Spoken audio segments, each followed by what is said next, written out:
On this episode of Star Trek Universe, we are talking all about Discovery 507, Erigah, right after these words from our mystery Primarchs.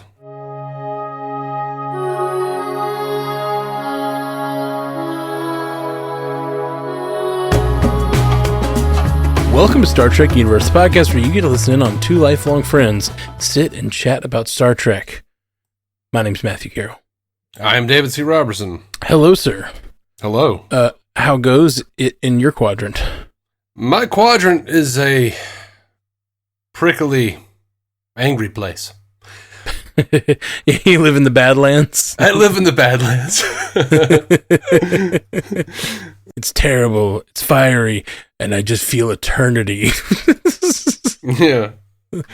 Actually, no. Like my initial response, and I pulled away, was from Raising Arizona. I almost said, "My quadrant is a rocky, barren place where my seed can hold no purchase." Yeah, great line from that movie. Oh man. Well, we got a new episode of Star Trek Discovery today. I gotta say, I really liked this one. Yeah, really liked this one. Me too. A lot of fun. Just some of my favorite stuff from Star Trek. You've got the, it's just like real, the politics of war and like bluffing an enemy. It's just some of the best stuff that I enjoy watching on Star Trek. And this one played out well. It was interesting. Lots of fun little twists and turns, and just extending the like sort of narrative that was going on with Locke. I really enjoyed the fact that he's somehow like he's the Scion or whatever, or was the Scion. But now they've given Maul all the more reason to seek out the progenitor tech. Yeah. So and that's looking pretty intense. Yeah. I just kind of hope she goes on to become like the ruler of the Breen. Yeah. Like she's the Scion's partner or whatever. So like wouldn't she be like royalty now? Maybe. I want to see like that ending of Chronicles of Riddick or Conan the Destroyer or whatever, where she like sits on the Breen throne, like yeah. Did you hear Riddick's coming back? Yeah, but I didn't care.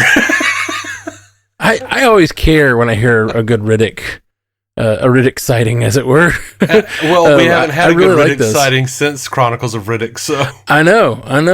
But I really liked. I like Chronicles of Riddick, and I always wondered where they'd go with that, and apparently they're going to do it soon, according to some news reports or whatever. All right. So I'm pumped. Okay. Or at least they're returning to that universe. I don't know if it'll be like a continuation of that exact plot line. Well, they did that animated movie Dark Fury, and then they did like just Riddick. And I don't know how that... I actually never saw Riddick, yeah. I don't remember liking it, but I don't remember a lot about it. But they dropped the whole him being in charge, him being king, basically, thing. Oh, really? That's a bummer. Yeah. I was excited to see where that was going. Anyway, sorry. Didn't mean to derail. It's like we both liked Discovery this week, so now we're going to talk about other things. There's nothing to bitch about, so we're going to move on. Yeah, I'm sure there's a few things that bugged me, but yeah. I didn't really have much that bugged me at all. Nothing that I really remember. I really liked everyone's roles. Culber, seeing them, they didn't hang much of a lantern on it, but when they're talking about like loving each other for their differences, I feel like that was an interesting thing for Culber to see, because that's what he's dealing with Stamets. Like he's struggling with the fact they're so different, and I thought that was a cool moment, but they didn't really like they didn't even give him a moment with like swelling music in the background. They really just let that just like lay there. Yeah, I liked it. Do you think they'll bring Locke back? Yeah. Locke. What are their names? Locke and Maul. Sorry. Yeah. I was getting other letters confused between the two names. Well, also they brought Lon back. Right. That's why I'm confused. That's why I got on in my head. Mm-hmm. She was great in this episode. Yeah, always like her. Yeah, and it was just nice having a crew member from Discovery that had just like legitimate beef with what was happening with Discovery. You know, like just sort of standing against them a little bit. You know, it's always nice to see that. Like when you've got like I'm trying to remember another good example of that. In a franchise, but I always just like when like you've got different officers with different roles that you like them both, but they're just got to be against each other in this moment. Yeah, kind of like good. Star Trek. Just any episode with Spock and McCoy, pretty much. Sure. It does feel like something of the. It's not as much of this era. This era is very collaborative. And like, with the exception of, they brought in Reno this season, but I feel like a lot of this crew has just been like cohesive. And I really like seeing the differences of opinion. Yeah. I enjoyed all of Rayner's stuff this week. Yeah. Except for like one of my small quibbles is like, they're like, you have an hour. And then he's like, I don't want to talk about it. I'm like, dude, just give her the ideas. Yeah. Stop stalling. You have less than an hour. Yeah. You guys need some urgency. We're more than anybody, apparently. Somehow, the Breen are like a real pain in the ass. In his defense, I don't think that he knew like that she was going to be able to get an idea out of him. He just completely, it wasn't that he didn't want to talk about it. For time's sake, he just was like, I don't think there's anything you can get out of me that's going to help. The Breen are he was so racist against the Breen that he's just like, no, they're just terrible. There's no negotiating with them. Nothing I can say will give you an idea. And she's like, well, give me something. And then he did. Gave her a different Primarch or whatever to bounce off of, which I loved it. I loved the bluff. Yes. And I loved that the Primarch saw through it, But it was also such a good bluff that he was like, but maybe they're being real here. Well, they were bluffing about the previous working with her, but they were like, yeah, but we know you don't want that. So if you don't work with us, we will just straight up drop the Scion on his door using our spore drive if you attack us. So it like put the only thing that didn't jibe with me, I felt like they needed a little more protection. I think this is probably my only real quibble with the episode.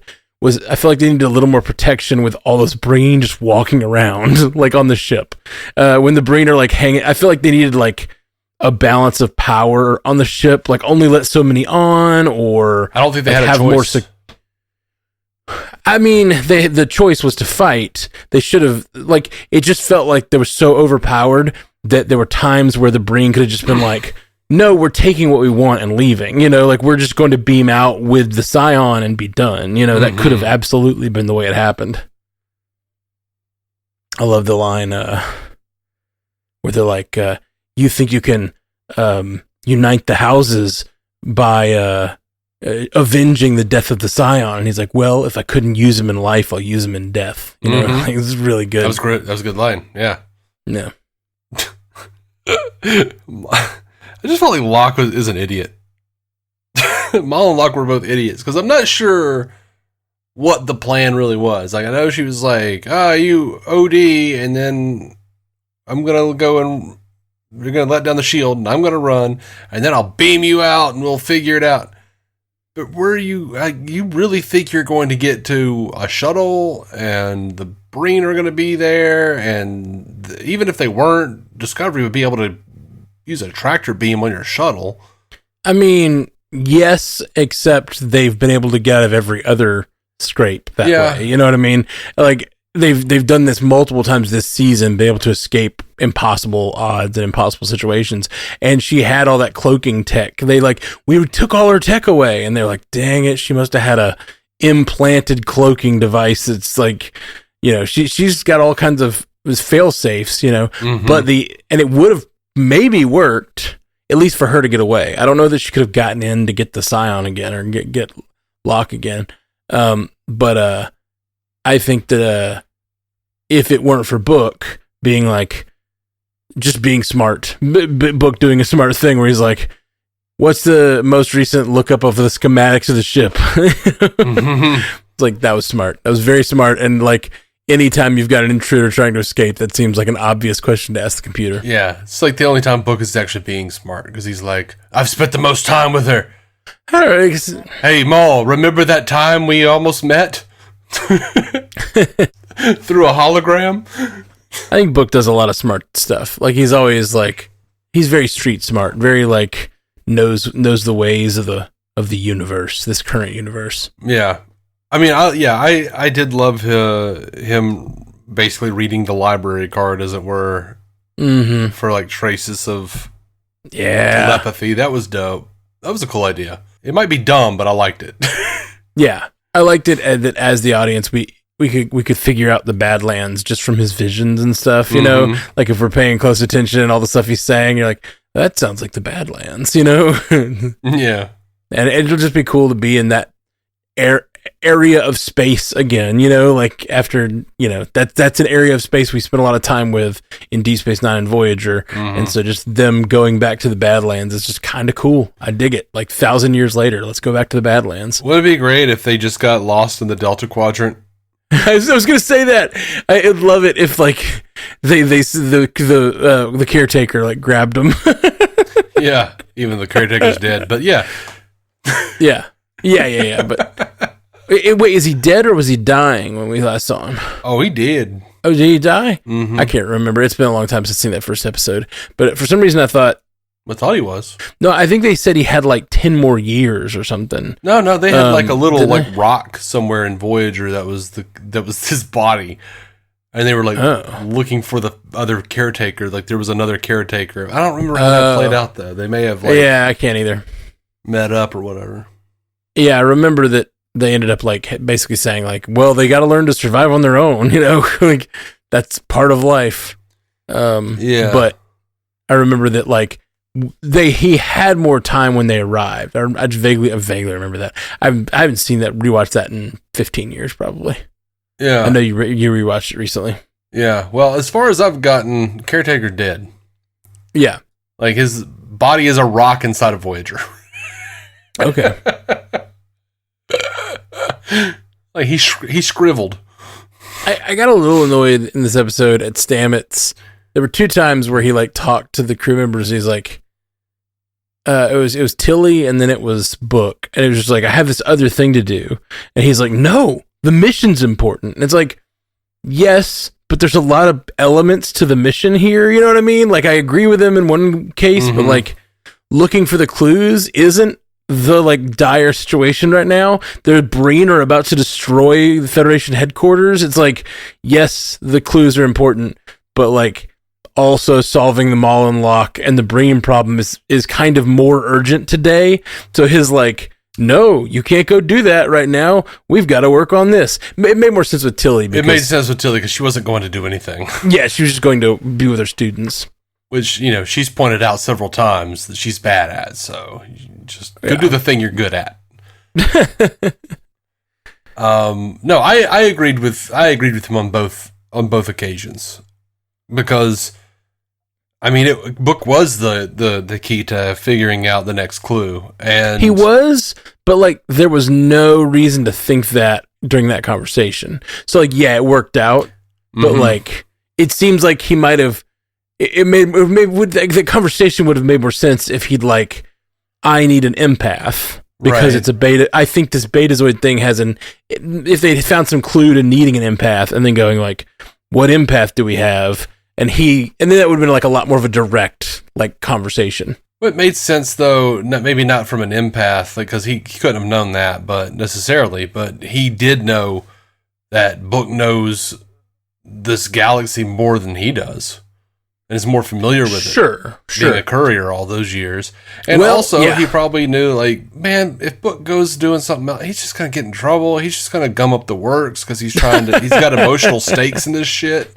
Yeah. He's got to be on the outs. Like, we've already seen him at odds with Michael and pretty much everybody from La'an to Reno. So it's like, no, let's get you busy, buddy. Come here and help. And it is a big deal. They need a clue. It is a big deal. They need figures it out. Well, sure. Well, yeah, if someone figures it out, but they're the ones with the clue, and they could still just give the clue away if they need to. But they could pass that on to whatever other ship they have waiting. But if it goes bad, they could still jump out and go get this technology and wipe the floor with the Breen before they destroy the Federation. Mm-hmm. There's still that possibility. Yeah. And it's like what he's told Tilly, like, hey, at the very least, like, if we're about to go down, we can send it to this other ship and they can go. But we've got to get this to save the Federation. Mm-hmm. I agree. I agree with Stamets here. Yeah. It's fine. It, like, worked out. But it felt like anyone else in that moment, any crew member could have been doing that. And, like, Book had other shit to do. With Maul and Locke and knowing a little bit more about being a courier. He was also the key to stopping them. You know what I mean? Like, so if he hadn't figured out the clue and hadn't made it to that console to search for where Maul was, then that all wouldn't have worked out, you know? So, you know, like, he was needed in both plot lines, conveniently, but, like, yeah, I don't know. It just didn't make to me, it's not a big deal. It's just Stamets having that conversation twice. It was just a weird role for him to have. It was a little weird. Okay, the Breen. What did you think of overall, just like the Breen culture as displayed in this episode, and like, I don't know, the factionalism that they're still displaying or whatever? I mean, I liked them. I thought they were cool. I didn't have any problems with anything that I could, tell. I'm curious what was meant or how they plan to bring this up, or if they ever do. Because, DS9 said that the Breen don't bleed. Clearly, they do. But is it only in their solid form? But they did bring up a lot of shit from the Breen and from DS9, like when they went to San Francisco, and like the last time they went to Federation space, Federation headquarters, they destroyed a city. Yeah, they did that on DS9. We saw that. That's right. Yeah. They made several references to DS9. They made, I don't know. I mean, I was pleased. I was mostly pleased with everything that they presented. I had no issues. I'm not just for issues. I'm just asking what. Yeah, I'm with you. I got caught up in it. It wasn't like things were jumping out at me and nagging me or anything. Yeah. I really enjoyed when Tarina started talking to the Breen, or like listening to the Breen language and understanding it without the translator. Mm-hmm. That was badass. That was badass. Yeah, I dug that. And I just like that look on the Breen's mask that you can't see under, where the bot, I guess the spatial and like the movement acting of those actors was really good, because like I could understand what the Primarch was like sort of thinking as he's walking around that room, and like the little pause he had when she did that was like, oh yeah, okay, maybe we're dealing with a high enough culture that we better like be on our toes. Yeah. I imagined that he had the same face that Tilly and Adira always have, that anxious, socially awkward look, like, like if you get his finger under his collar, he'd be like, yeah. No, I'm picturing like impressed Gul Dukat or something. I don't think the Breen have that in them. Oh, Mr. Cisco. You know how to tickle a man's fancy. You know how to tickle a man's neck ridges. Oh,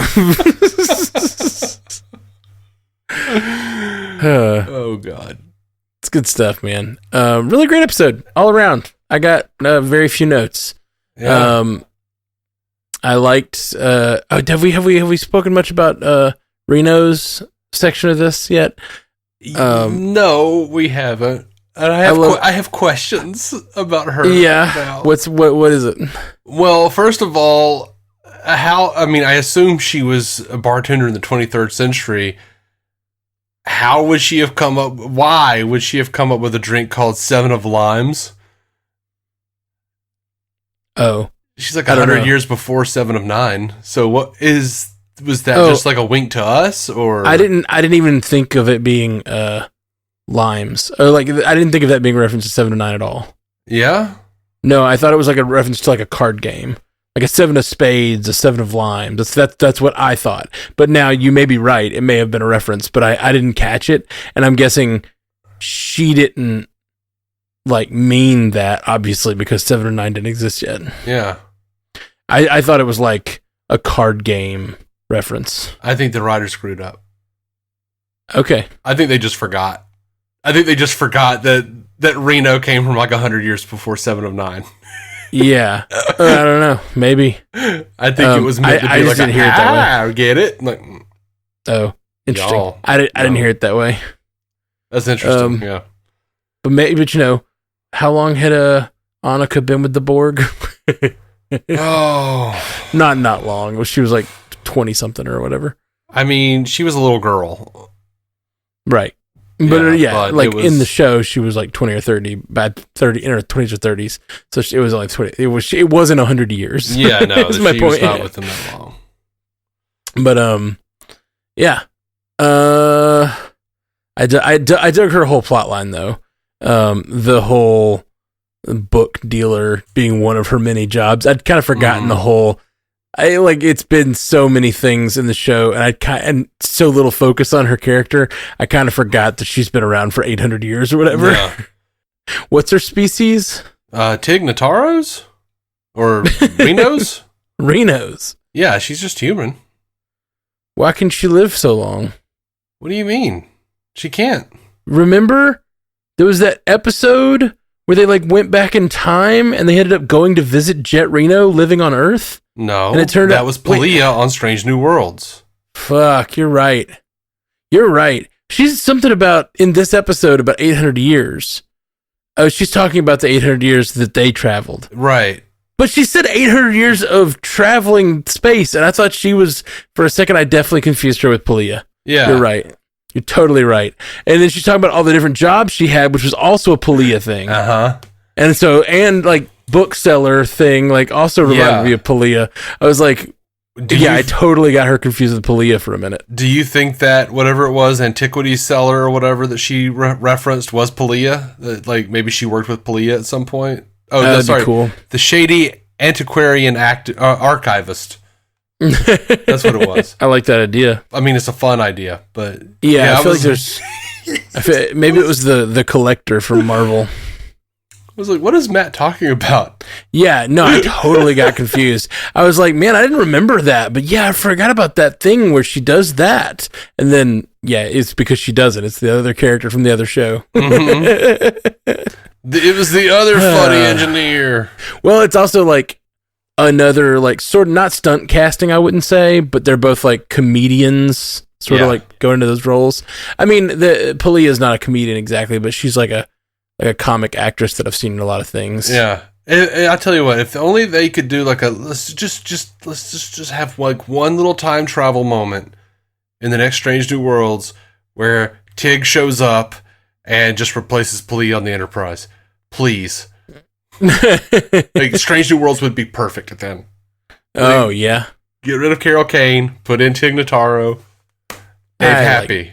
I like Carroll Kane. I mean, they might be fun together too. So. Oh yeah, for sure. Oh, they definitely would. I could totally see that. Oh man.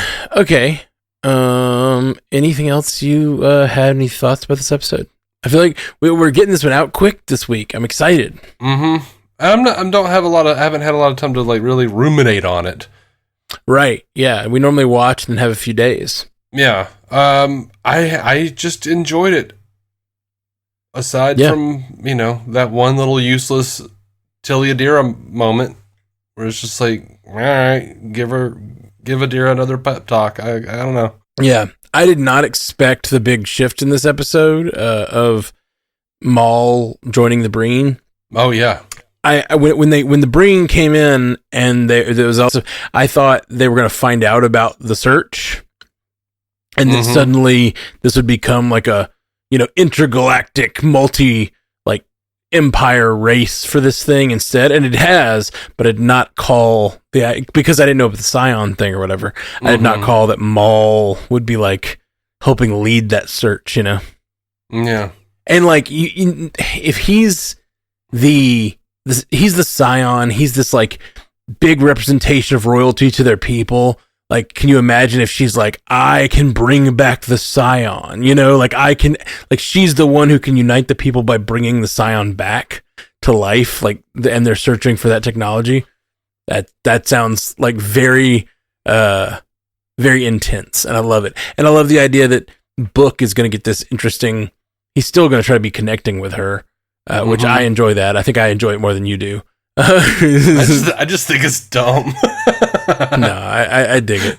It's just, I mean, like, think, you know, if one of your closest friends, like, had a daughter that went, like, missing or awry, or, like, you know, let's say they, like, fell into drugs or something, and then you had the chance, after they had died, you'd feel, like, somewhat beholden to, like, help them out, you know? Let's say I had a kid, and I'm dead, going on 20 years. 20 years from now, my kid's running around, and they come to you for help. You'd be like, for Matt, I want to help him out. Maybe if they came to me for help, but she has not come to Book for help. He has sought her out and said, "This is my only family." Well, this is the closest thing he's got to family. Not my only family. Yeah. I think it's still different. I don't think it's that different. I mean, like, yeah, sure. They didn't seek out your help, but you see them in need, and you see that you can help them like in some way you can help them. Like, I feel like you'd make that call, or at least be tempted to, if you could do it without endangering your own life and family. Yeah, I don't know. I'm not a good person, Matt. All right. By the way, we were both right. He totally, Locke totally sacrificed himself. Oh yeah. For Maul. Well, you said that last week. I said that it was possible that he wouldn't, because he'd already been through the like sacrifice play in the last episode. But then it turns out he just never got better. Yeah, I was trying to include you, man. I mean, Jesus it's okay. Christ. No, you win. You win the prediction game this week, bud. Look, I'm trying to, make up for the fact that I wouldn't help your kid. No, you're not a good person. You've already stated it. Let's share credit, and then I won't feel bad for not helping your fictional drug-addled kid. You are not forgiven. A little preview of the afterlife there. Poor Tiberius. Just walking the earth alone. Will none of my friends help my poor Tiberius? Your kid's name is Tiberius now? Yeah, Okay. If you named your kid Tiberius on this podcast. What? I said on this podcast. Oh. For the reference, Mm-hmm. Yeah. And okay. We've got a feedback. Give it to us. Come on, drop it in our laps there, Dave. I'll drop it like it's hot.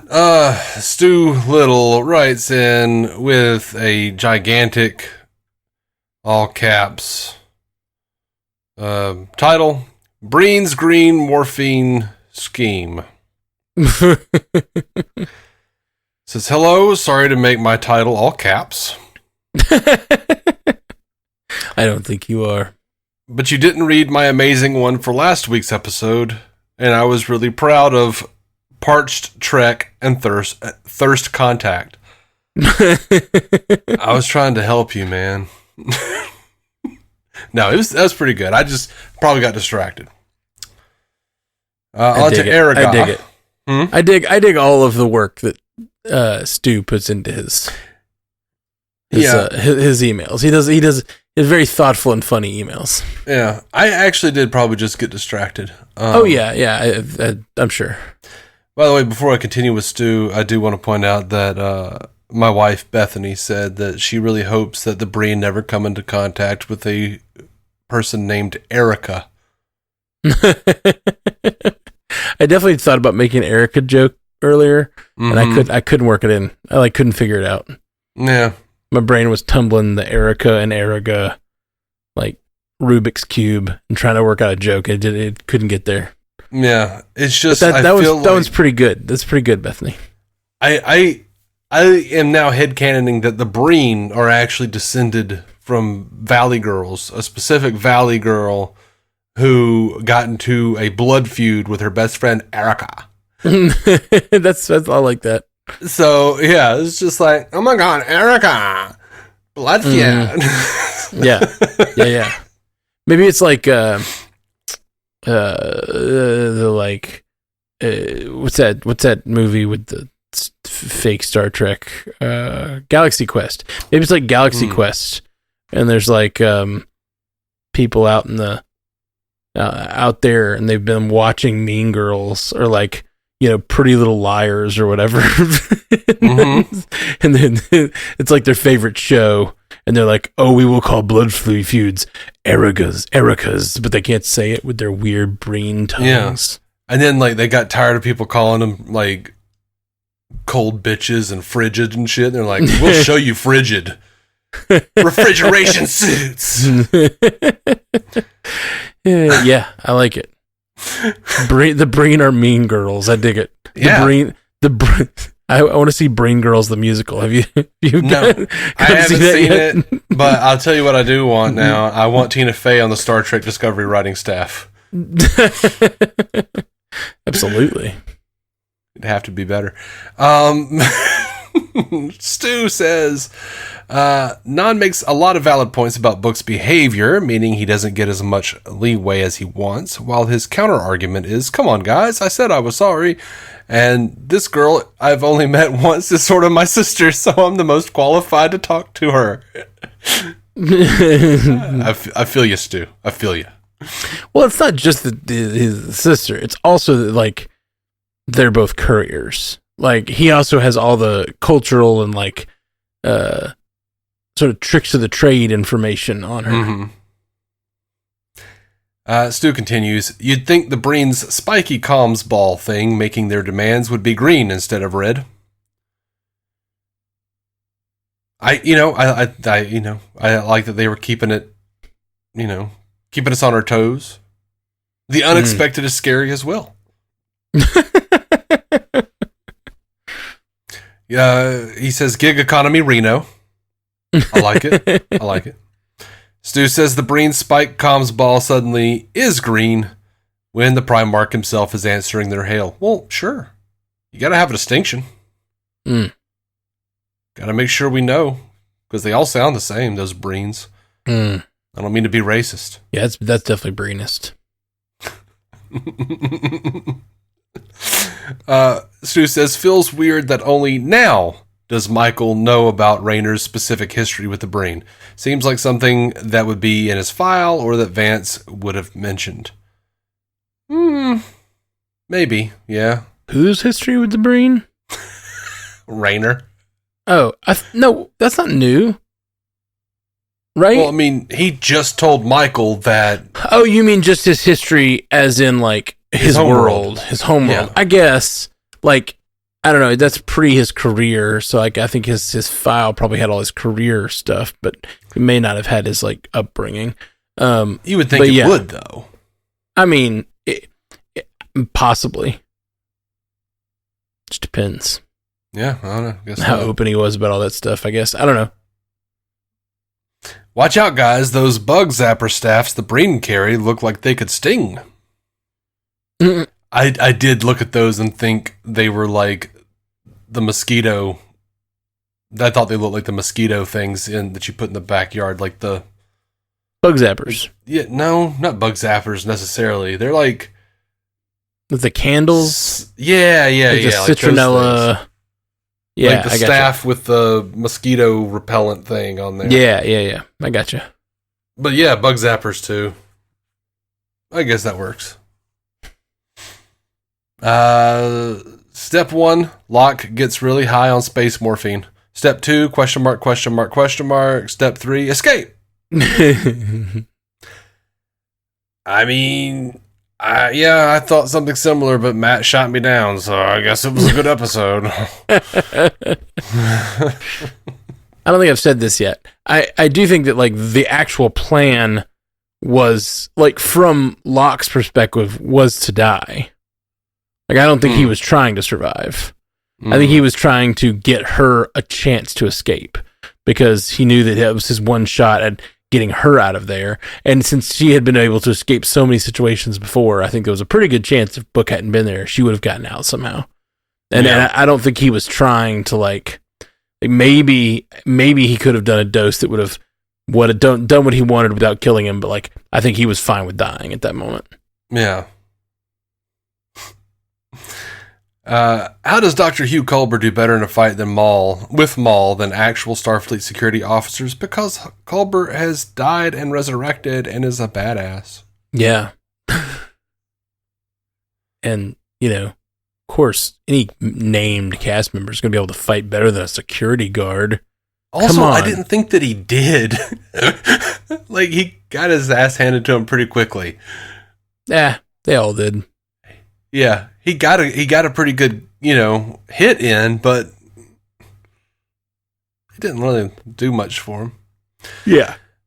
Book being around to use his empathic abilities to read that artifact is some tenuous ass bullshit, even by typical TV writing standards. I liked it, Stu. You're not going to take that from me. Yeah, I agree. With both of us? No, with him, with Stu. I just thought, like, it's fine. It was that combined with the weird scene of him being like, "You need to help me with this," and, like, it being the exact person that needed to be there. Like, I don't know. It's always that bothers me. That sort of, like, his insistence combined with it happening to be a perfect fit for a thing he couldn't have known is the thing that bothers me. Well, he is dealing with a telepathic and empathic race. Yeah, but that's not why he asked Book. He just asked for help. It was weird. But his empathic abilities, being able to read the artifact, that has been, like, I would say it's bullshit, except for the fact that they're going by the rules of the universe, and that has already been proven to be a thing in Star Trek canon. Yeah. I don't have any problem with that happening. Well, that's what he has a problem with. That's what Stu has a problem with here. Oh, I thought he was just saying that, like, Book being there was convenient. No, he's saying the character... Sorry. Book being around to use his empathic abilities to read that artifact is some tenuous... Okay, maybe you're right. Maybe he's saying the same thing I am. But, I mean, what else were they going to do? Well, in my opinion, they, like, either have him... Well, that's the thing. Either have him just happen to be there, which I'm fine with, or have them call him when they realize what they need. We need an empath. Call Book. Like, that's the kind of, like, writing that makes sense to me. The demanding he be there without realizing you need his empathic abilities, then it just happening to be his empathic abilities, feels like it's just, like, this weird post hoc rationalization for Stamets conversation about how you have to work the problem. You can't just go off half-cocked and do the thing you want to do. You got to stay here and work the problem with me. Even though we have a ship full of people and there's no reason to think it's going to be your specific ability that's going to help me, I'm just going to talk to the guy who's not even a Starfleet officer and tell him he needs to sit here and work the problem with me. It made no sense. Yeah, sorry. We can move on. But what else does Stu have to say?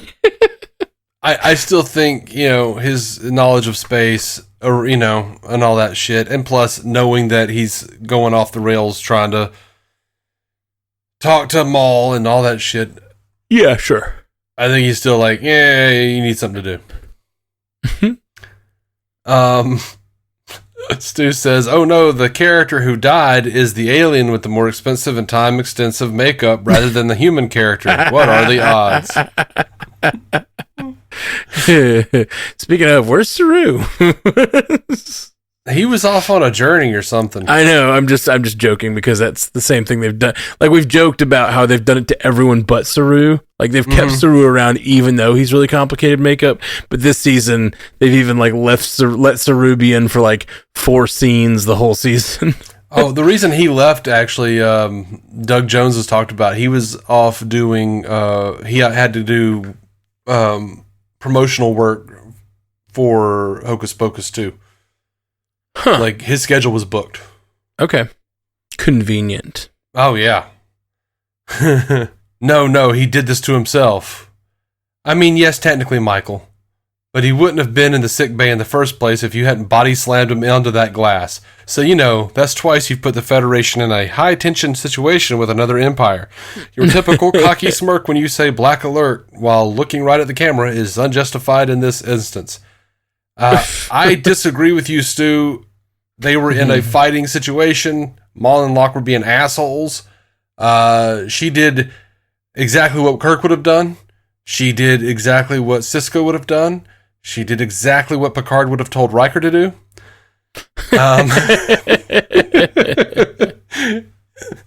Any captain would have body slammed him into some glass. Yeah.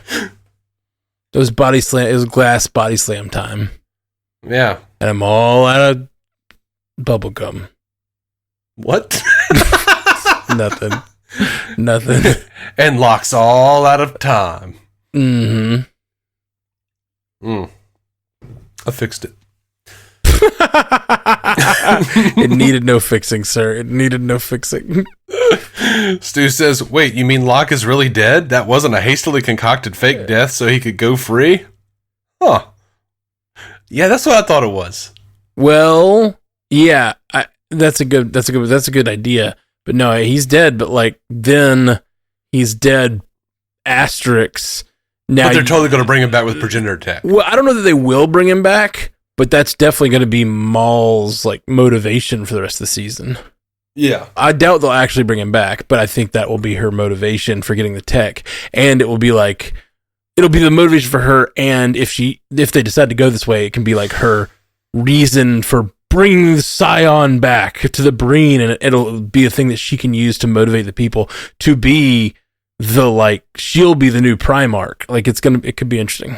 Yeah. Stu says, please don't let this end with Maul as Empress of the Breen.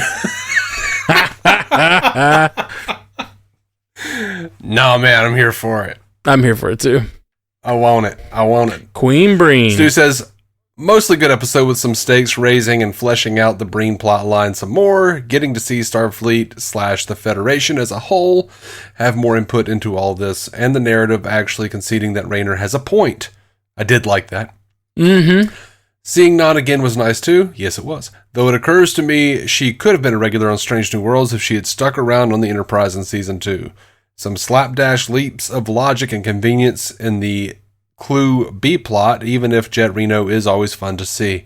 Also, Maul and the late Locke are back on my shit list, because if they just trusted the people who've done nothing but try to reason with them and done literally nothing, this all would have worked out. Sorry, book, your quote-unquote sister is an infuriating hot mess of chaos. Oh, she's hot, all right. No, also found Culver's, I'm sure we in the Breen have some common ground kind of patronizing, as Locke was telling him his people really were the worst. I wonder if Hugh would probably argue that Vladimir Putin must have had some good qualities. This season so far still continues to be better than all of last season for me, though. Thank you, Stu. Yeah, interesting. Better than last season. I think he's probably right there. I think the